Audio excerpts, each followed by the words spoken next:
Ever pondered on the art of conjuring your own magic wand? Well, today is your day to explore that possibility. This 7-minute journey will guide you through the process, step by step, ensuring you can craft your own wand with minimal fuss. Firstly, the wand's base. The ideal material? A small branch from a tree. Selecting a fallen branch over a live one maintains respect for nature's growth. The perfect length mirrors your forearm from elbow to fingertips. Now to prepare the branch, sanding it down removes the bark and smooths the ends.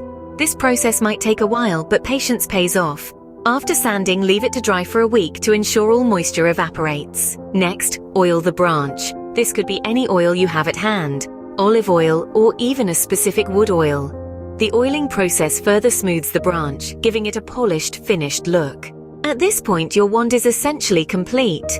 However, if you're feeling creative, you might want to add some personal touches. Carving symbols or words of power, writing words, or even attaching items can enhance your wand's aesthetic and personal meaning. Consider a small crystal. To attach it, carve a small indentation in the tip of the wand. Fill this with your choice of glue, hot glue, epoxy, or super glue. Then place the crystal and let it dry. For a whimsical touch, a ribbon tied around your wand could be the final flourish. Remember, these decorations are completely optional.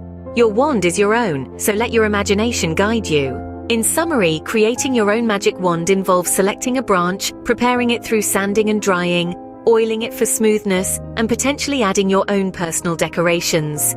Each step is crucial in crafting a wand that is not only aesthetically pleasing but also deeply personal. So there you have it, an easy-to-follow guide to creating your own magic wand. Whether you're a seasoned sorcerer or a budding beginner, this process allows you to create a wand that truly resonates with your unique energy.